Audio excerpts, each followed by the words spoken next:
Em 2000, durante uma das separações entre Jesse e Pamela, ela se apaixonou perdidamente por Ronnie Hendrick.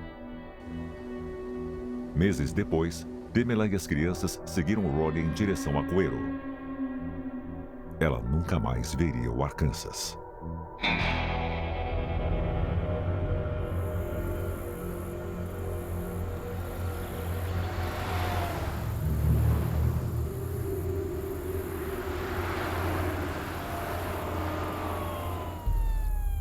A Pamela e o Ronnie foram levados de ambulância para o hospital. Mas os irmãos do Ronnie estavam lá. A mãe e o padrasto do Ronnie também estavam. A família de Ronnie contou às autoridades que havia tido problemas recentemente. Disseram que a Kayla era uma criança difícil e que Pamela não conseguia controlá-la. A Pamela havia empacotado todas as suas coisas em um trailer e estava prestes a voltar para o Arkansas. Eles achavam que a Pamela estava muito deprimida e desolada por ter que deixar o Texas. A Pam tinha um coração enorme. Ela tinha altos e baixos, já tinha andado por alguns caminhos sombrios.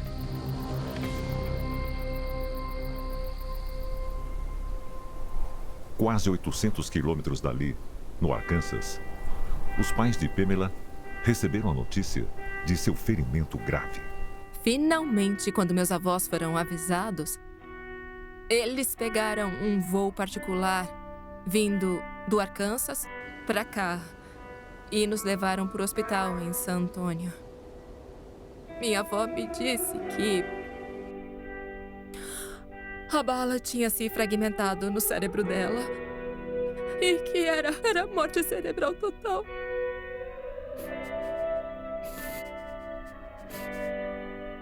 E que não havia nada que a gente pudesse fazer para ajudá-la.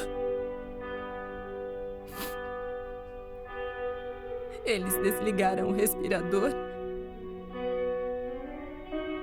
E então ela só parou.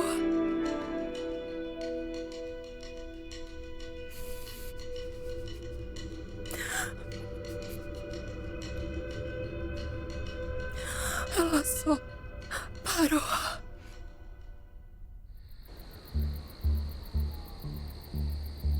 O médico legista examinou tudo e, naquele momento, a polícia informou que se tratava de um suicídio.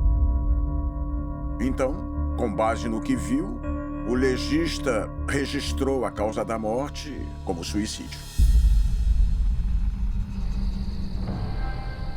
Eu discordei respeitosamente do resultado. Havia aspectos nesse caso que continuavam me incomodando, coisas que simplesmente não pareciam certas.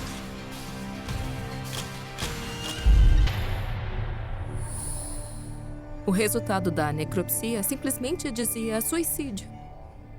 Eu nunca acreditei nisso. A minha mãe não me deixou aqui. Ela não deixou a gente aqui.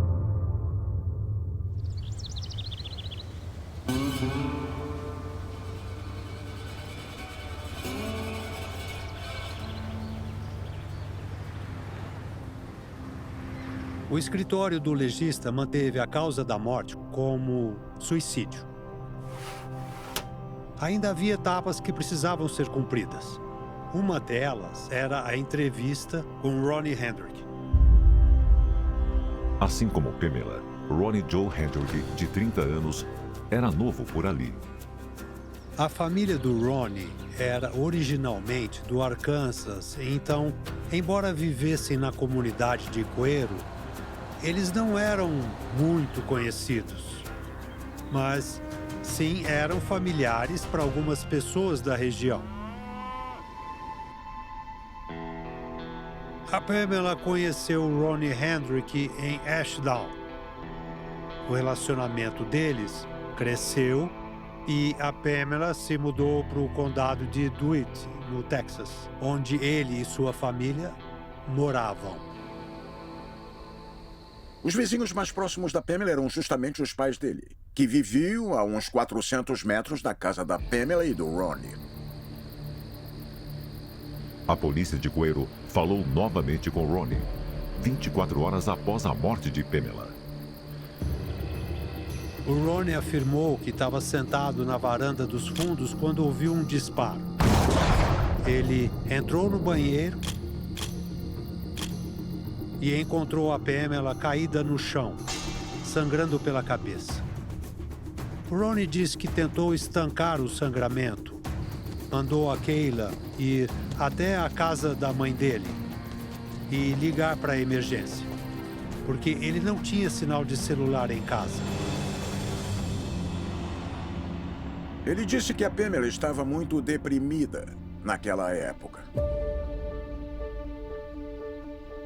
A Pamela estava angustiada porque estava sendo obrigada a voltar para o Arkansas. E a Pam não queria nada disso. Ronnie afirmou que a Pamela estava suicida e tomava antidepressivos por causa de um transtorno mental. Tínhamos uma lesão por arma de fogo compatível com suicídio. Mas ainda havia coisas na cena do crime que ainda me incomodavam muito.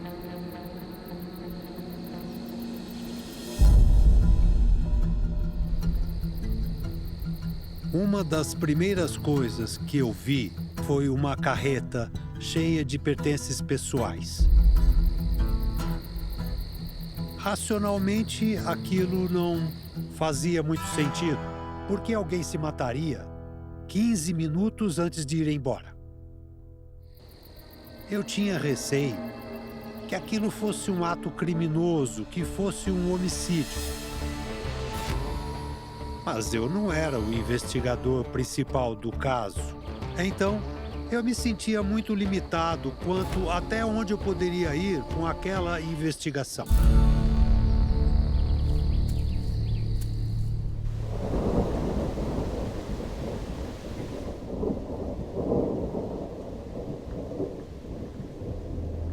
O corpo de Pamela foi levado de volta ao Arkansas.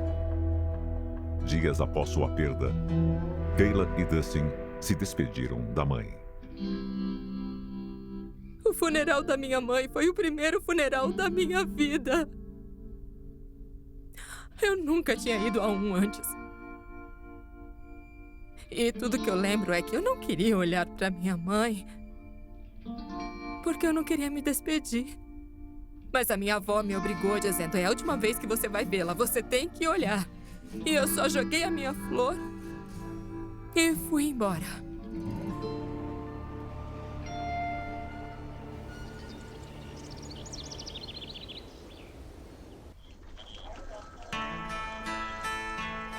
A desconfiança do delegado Bowen aumentou quando a polícia conversou com a família de Pamela e obteve uma imagem bem diferente da jovem mãe. Pamela Shelley foi descrita como uma mãe muito amorosa. Ela até pode ter passado por alguns momentos difíceis, mas sempre fazia de tudo para garantir que os filhos tivessem o que precisavam e os apoiava. Os depoimentos que colhemos da família simplesmente não batiam com a outra versão. Víamos duas histórias diferentes e precisávamos descobrir qual delas era a verdadeira. Muitas vezes usamos o polígrafo como um recurso adicional, um pequeno indício a mais. E então, achamos que seria uma boa ideia pedir que o Ronnie fizesse um teste do polígrafo. O Ronnie concordou em fazer o teste, então o delegado marcou a data do polígrafo. No dia em que ele deveria fazer o exame, o Ronnie não apareceu.